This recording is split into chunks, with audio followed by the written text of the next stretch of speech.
तो जितने भी प्लांट होते हैं, जितने भी पेड़ पौधे होते हैं, उनमें जीवित रहने में ये 3 क्रियाएं सम्मिलित रूप से शामिल होती हैं। पहला होता है प्रकाश संश्लेषण, दूसरा होता है ऊतक यानी प्लांट टिश्यू, और तीसरा होता है पादप हार्मोन यानी प्लांट हार्मोन। ये प्रत्येक पौधे में पाया जाता है उनके वृद्धि और विकास में। इनके बिना ये एक पौधे की कल्पना नहीं की जा सकती। ये 3 क्रियाएं हमेशा सभी पौधे में होती हैं। तो प्रकाश संश्लेषण तो हम लोगों ने पहले ही जान लिया है कि प्रकाश संश्लेषण होता क्या है। सूर्य के प्रकाश में प्लांट द्वारा भोजन तैयार करने की क्रिया प्रकाश संश्लेषण कहलाती है। ऊतक 2 प्रकार के होते हैं, सरल स्थायी ऊतक और जटिल स्थायी ऊतक। सरल स्थायी ऊतक में बीजोत्की ऊतक आता है और जटिल में जाइलम और फ्लोएम आते हैं। तो ये 2 चीज़ें हम लोगों ने पहले ही पढ़ लिया है, आप प्लेलिस्ट में जाके वीडियो देख सकते हैं। और आज की वीडियो में हम लोग पढ़ेंगे प्लांट हार्मोन के बारे में यानी पादप हार्मोन के बारे में। ये काफ़ी महत्वपूर्ण है इसे समझना। क्लास 10th और अन्य कंपटीशन में भी ये बहुत ज़्यादा पूछा जाता है। प्लांट हार्मोन क्या होते हैं, ये कितने प्रकार के होते हैं। तो चलिए वीडियो को शुरू करते हैं। तो सबसे पहले हम प्लांट हार्मोन की परिभाषा देखेंगे। तो पौधे की जैविक क्रियाओं के बीच समन्वय स्थापित करने यानी उनमें तालमेल स्थापित करने वाले रासायनिक पदार्थ को पादप हार्मोन यानी प्लांट हार्मोन कहा जाता है, जो पौधे के वृद्धि और नियंत्रण में सहायक होते हैं। ये कहाँ बनते हैं? ये पौधे द्वारा ही बनाया जाता है। पौधे के अंगों में ये स्वतः बन जाते हैं प्लांट हार्मोन, ठीक है। और इनका क्या काम होता है? तो पौधे की वृद्धि और उनका नियंत्रण में सहायक होते हैं। ये प्लांट हार्मोन जो होते हैं, पादप हार्मोन जो होते हैं, ये 2 प्रकार के होते हैं। पहला होता है वृद्धि हार्मोन और दूसरा होता है वृद्धि नियंत्रण हार्मोन। तो इन दोनों के बारे में भी हम लोग जानेंगे।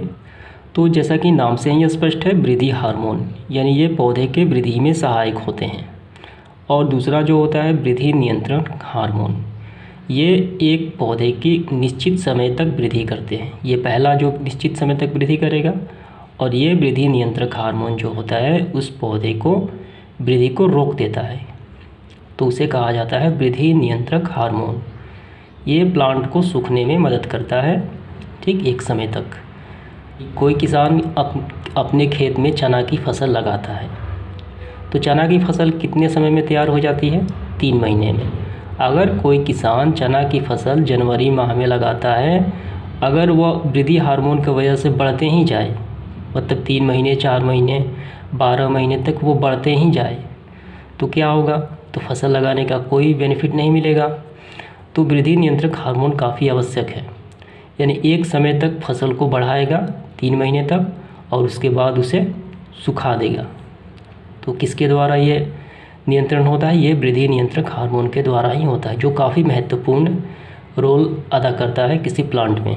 ये बातें आप समझ गए दोनों के बारे में। अब हम देखेंगे कि वृद्धि हार्मोन कितने प्रकार के होते हैं और वृद्धि नियंत्रक हार्मोन कितने प्रकार के होते हैं। तो आइए देखते हैं। सबसे पहले हम देखेंगे वृद्धि हार्मोन। ये 3 प्रकार के होते हैं। पहला होता है ऑक्सिन, दूसरा होता है जिबरेलिन्स और तीसरा होता है साइटोकाइनिन। ये पौधे में वृद्धि में सहायक होते हैं। और ख नंबर यानी वृद्धि नियंत्रक हार्मोन कितने प्रकार के होते हैं? ये 2 प्रकार के ही होते हैं, एब्सिसिक एसिड और एथिलीन। इसे याद करना भी काफ़ी आसान है। एब्सिसिक एसिड, एसिड का क्या काम है? किसी चीज़ को गला देना, तो वैसे ही ये याद हो जाएगा, वो रोक देता है वृद्धि। एब्सिसिक एसिड और एथिलीन। तो कुल मिला के हार्मोन कितने हो जाते हैं? तो 5 हो जाते हैं, और अलग अलग खंडों में वृद्धि में 3 और वृद्धि नियंत्रक में 2 हो जाते हैं। तो हम लोग इसके बारे में भी काफ़ी अच्छे से अध्ययन करेंगे। पहला हम करेंगे वृद्धि हार्मोन के बारे में, इन तीनों के बारे में, और उसके बाद करेंगे वृद्धि नियंत्रक हार्मोन के बारे में। तो चलिए हम लोग वृद्धि हार्मोन के बारे में पहला ऑक्सिन के बारे में समझ लेते हैं। तो सबसे पहले है ऑक्सिन। ये पौधे के प्रमुख वृद्धि हार्मोन है। ये पौधे में जो मुख्य वृद्धि होती है वो ऑक्सिन के द्वारा ही होती है। यह पौधे के शीर्ष भाग पर मौजूद होता है, ठीक है। कहाँ होता है मौजूद? ये पौधे के ऊपरी भाग यानी शीर्ष भाग पे मौजूद होते हैं। यहाँ आप देख सकते हैं, ये एक प्लांट है और सबसे ऊपर चोटी पे यहाँ पे मौजूद होता है ऑक्सिन, ठीक है। अगर शीर्ष काट दिया जाए तो पौधे की लंबाई में वृद्धि रुक जाएगी। अगर इस शीर्ष को अगर हम काट दें, तो आप लोगों ने देखा होगा कि किसी भी प्लांट का अगर हम शीर्ष काट दें तो उसकी लंबाई में वृद्धि रुक जाती है। अगर दो प्लांट हों, दोनों एक साथ उगे हों और एक काम शीर्ष काट दें और फिर उसको 1 महीने बाद देखेंगे, जिसका शीर्ष काटा गया था उसकी लंबाई में वृद्धि रुक जाएगी और दूसरा प्लांट काफ़ी तेज़ी से ऊपर बढ़ जाएगा। तो अगर शीर्ष काट दिया जाए तो पौधे की लंबाई में वृद्धि रुक जाती है और पार्श्व कली शाखाएँ निकलने लगती हैं, यानी इस काट देने पर इधर से दूसरी पार्श्व शाखाएँ निकलने लगती हैं। तो इसका कारण क्या है? तो ऑक्सिन हार्मोन ख़त्म हो जाता है ऊपर वाले भाग से। मतलब यही दर्शाने के लिए होता है कि सबसे शीर्ष भाग में ऑक्सिन हार्मोन पाया जाता है। ये बीज रहित फलों में उत्पादन में सहायक होता है। जिन फलों में बीज नहीं पाए जाते हैं उन पे ऑक्सिन काफ़ी सहायक होता है। तो ऑक्सिन हार्मोन का आप समझ गए, ये पौधे की लंबाई में वृद्धि करता है, जो पौधे के शीर्ष यानी ऊपरी भाग में पाया जाता है। अब इसके बाद देखेंगे इसका अगला हार्मोन यानी जिब्रेलिन्स के बारे में। तो जिब्रेलिन्स जो हार्मोन होता है यह भी वृद्धि हार्मोन है, जो लगभग ऑक्सिन के समान ही कार्य करता है। यह कोशिका विभाजन में, प्लांट के कोशिका विभाजन में ये स्तंभ की लंबाई में वृद्धि करता है। ठीक है, जो प्लांट के छोटे छोटे भाग होते हैं स्तंभ की लंबाई में, उनको वृद्धि करने में ये सहायक होता है। या यूँ समझ सकते हैं ये ऑक्सिन की तरह ही कार्य करता है। यह फलों एवं फूलों के आकार को बढ़ाने में कार्य करता है। कौन सा? तो जिब्रेलिन्स। अब इसके बाद देखेंगे इसका तीसरा हार्मोन है साइटोकाइनिन। तो ये भी वृद्धि हार्मोन है, ये भी पौधे के वृद्धि में सहायक होता है। यह कोशिका विभाजन में सहायक होता है। यह पर्णहरित यानी क्लोरोफिल को लंबे समय तक बनाए रखने में मदद करता है, और जिससे होती क्या है कि प्लांट की जो पत्तियाँ होती हैं वो काफ़ी लंबे समय तक ताज़ी होंगी और हरी दिखाई पड़ती हैं। कौन सा हार्मोन रहने पे? साइटोकाइनिन।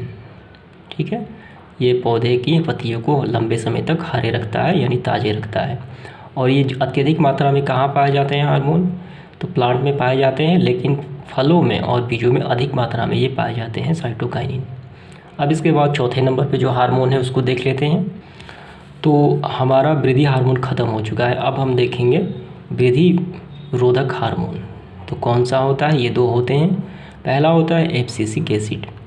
यह वृद्धि रोधक हार्मोन है, यानी वृद्धि को रोकने वाला हार्मोन है। यह वृद्धि हार्मोन के प्रभाव यानी जो वृद्धि हार्मोन होते हैं उनके प्रभाव को कम कर देता है। यह पत्तियों के विगलन यानी उनको सुखाने में, फलों के वृद्धि को रोकता है, यानी फलों एक निश्चित समय तक वृद्धि कर जाती हैं तो उनकी वृद्धि को रोक देता है, तथा पत्तियों एवं कलियों को मुरझाने में मदद करता है। तो यही हार्मोन की वजह से कोई भी प्लांट होता है वो सूखने लगता है यानी पीला हो जाता है। आपको समझ में आ गया होगा एब्सिसिक एसिड का क्या काम है। इसके बाद है लास्ट 5वां हार्मोन, एथिलीन हार्मोन। तो ये भी एक क्या है? वृद्धि रोधक हार्मोन कहा जाता है, जो फलों को पकाने में सहायक होता है।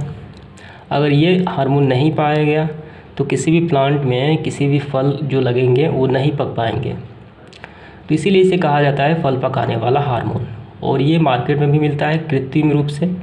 आप देखे होंगे कि कच्चे केलों को पका दिया जाता है, मार्केट से जो मिलता है उसको एक बोरी में पैक कर दिया जाता है और एथिलीन हार्मोन उसमें डाल दिया जाता है। कच्चे केले हो गए, आम हो गए, वो पक जाते हैं। तो ये एथिलीन हार्मोन के द्वारा ही संपादित होता है। तो सीधे सीधे आपको यही समझना है कि फल पकाने वाला हार्मोन कहलाता है एथिलीन। तो इस प्रकार प्लांट हार्मोन सारे कंप्लीट हो जाते हैं। तो उम्मीद करता हूँ ये आपको समझ में आ गया होगा। धन्यवाद।